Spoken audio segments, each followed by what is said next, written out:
പേര് മഞ്ജു പ്രവീൺ. ഞാൻ ബാംഗ്ലൂരിൽ നിന്ന് വരുവാണ്. ബാംഗ്ലൂരിൽ നിന്നും ഈ കോമ്പറ്റീഷന് പങ്കെടുക്കാൻ വേണ്ടി മാത്രം കേരളത്തിലേക്ക് വന്ന ആളാണ്. അവിടെ ബാംഗ്ലൂരിൽ പങ്കെടുക്കാറുണ്ട്. ലാസ്റ്റ് എനിക്ക് ഗോൾഡ് വിന്നറിന്റെ ഫസ്റ്റ് പ്രൈസ് കിട്ടിയായിരുന്നു. പിന്നെ ഫോർച്യൂണിൽ കിട്ടിയായിരുന്നു. അത് സൗത്ത് ഇന്ത്യൻ ആൻഡ് നോർത്ത് ഇന്ത്യനും കൂടെ 2 സ്പ്ലിറ്റ് ആയിട്ട് ഉണ്ടാക്കണമായിരുന്നു. അപ്പോൾ അത് ഞാൻ അതിനകത്താണ് കൂടുതൽ എനിക്ക് സ്പെഷ്യലൈസ് ചെയ്തേക്കുന്നത്. അല്ലാണ്ട് പാർട്ട് ടൈം ആയിട്ടാണ് ഇപ്പോൾ വർക്ക് ചെയ്യുന്നത്. Work from home. പിന്നെ നാട്ടിൽ ഫസ്റ്റ് ടൈമാണ്. എന്തായാലും ഇതൊരു നല്ലൊരു പ്ലാറ്റ്ഫോമാണ്. നമുക്ക് നോക്കാം എന്താ പ്ലാൻ ചെയ്തിരിക്കുന്നത്. ഞാൻ ബ്ലാക്ക് റൈസും മത്തങ്ങയും പിന്നെ ക്രഞ്ചിന് പംകിൻ സീഡ്സ്. ഇന്ന് ഞാൻ ഉണ്ടാക്കുന്നത് കറുപ്പ് കാവണി മത്തങ്ങ പായസം.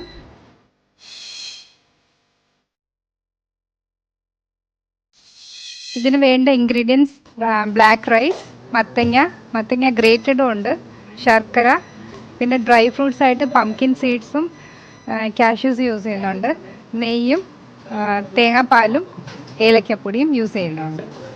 2 സ്പൂൺ നെയ്യ് വയ്ക്കുക. കാഷ്യൂസും കോക്കനട്ടും റോസ്റ്റ് ചെയ്യുക.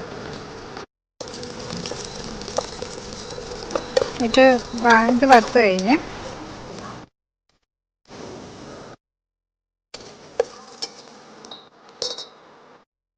ഇനി 1 സ്പൂൺ നെയ്യ് ഒഴിച്ചിട്ട് പംകിൻ സീഡ്സ് റോസ്റ്റ് ചെയ്യുക. ഇത് റോസ്റ്റ് ആയിട്ടുണ്ട്. 2 സ്പൂൺ നെയ്യ് ഒഴിക്കുക. ഇതിനകത്ത് ഗ്രേറ്റഡ് പംകിൻ,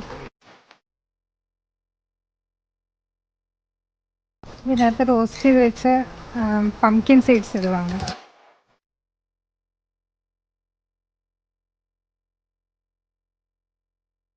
ഇതിനകത്ത് കുറച്ച് തേങ്ങാപ്പാലിടുക.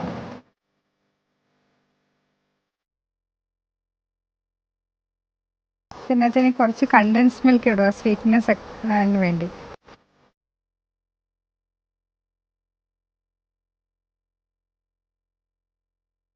ഈ പാനിൽ 2 സ്പൂൺ എണ്ണ ഒഴിക്കുക. ബ്ലാക്ക് റൈസ് ഒന്ന് റോസ്റ്റ് ചെയ്യാനായിട്ടാണ്.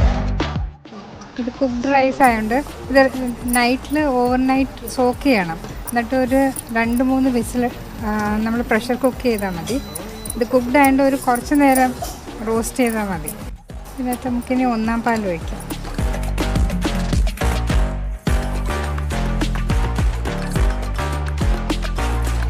ഇതിനകത്ത് ഇനി സ്വീറ്റ്നെസ് വേണ്ടി നമുക്ക് ജാഗറി ആഡ് ചെയ്യാം. മറ്റേ കറുത്ത റൈസ് വെച്ചിട്ട് ബ്ലാക്ക് റൈസ് അവരുടെ ഐറ്റം നമ്മൾ മറ്റേ കന്യാകുമാരി എന്ന് പറഞ്ഞ കണ്ടസ്റ്റന്റ് വില്ലേജ് അടിപൊളിയായി വരുന്നുണ്ടല്ലേ?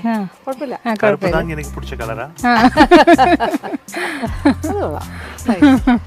കാണാനല്ല ലുക്കല്ലേ കറുപ്പാണെങ്കിൽ നല്ല ഭംഗിയല്ലേ കാണാൻ. Black is beautiful actually. Nice, അടിപൊളി, nice nice. Okay, carry on.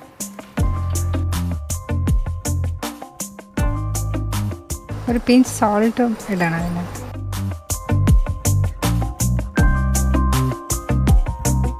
ഇതിൽ നമ്മൾ നേരത്തെ കുക്ക് ചെയ്ത് വെച്ച പംകിൻ ആഡ് ചെയ്യണം. കുറച്ച് ഏലക്കപ്പൊടി ഇടണം. ഇനി 1-ാം പാലും.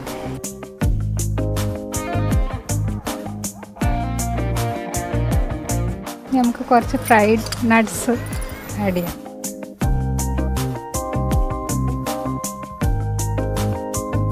അങ്ങനെ നമ്മൾ പായസം റെഡി ആയിട്ടുണ്ട്.